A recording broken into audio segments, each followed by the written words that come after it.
When you're finished with your painted paper background and your tiger is colored in with a combination of oil pastels and chalk pastels blended with liquid starch, you can begin putting your collage together.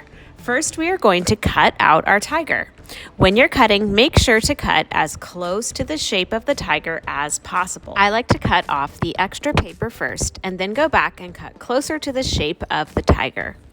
Next, we are going to glue our tigers to our backgrounds. Make sure that the bottom edge of your tiger drawing matches the bottom edge of your background paper. We are using liquid glue for this project. On the back of your paper, put glue all around the edges and a little bit in the middle. Once your glue is on the back, you can put your tiger drawing on top of your background and press on it gently. Once you like where your tiger is, you can turn your paper over and rub on the back of your artwork to make sure your tiger stays in place.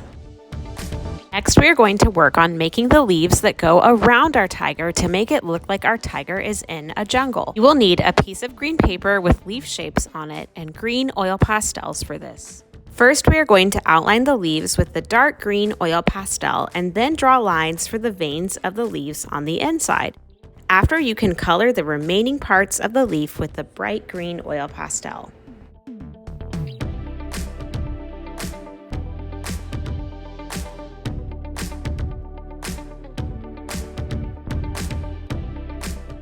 You need to use at least 10 leaves on your tiger collage. The more, the better. Here I have colored 10 so far, but I want to use them all on my artwork, so I'm going to keep going. Once you have outlined and colored your leaves with oil pastels, then you can carefully cut out the leaf shapes.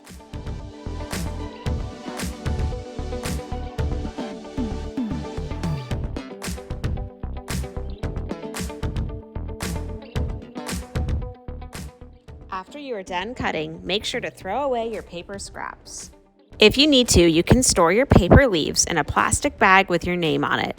This will help us if we have to stop and clean up for the day. After your leaves are cut out, you can begin placing them around your tiger to plan where you want to glue them down. You can put them slightly over the edge of the tiger shape or behind the tiger if you can. You can overlap leaf shapes too. You should have leaves all around your tiger, on the sides and on the top of the paper. It's okay if some of your leaves hang off the edge of the paper. That will add interest and variety to your work of art.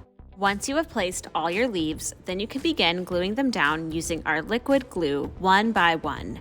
You should add glue to the back of your leaf shapes. If you know that a leaf is going to hang off the edge of the paper some, then you only need to put glue on that part of the leaf. Once you place your leaf down, you should hold it in place for a few seconds to allow time for the glue to stick.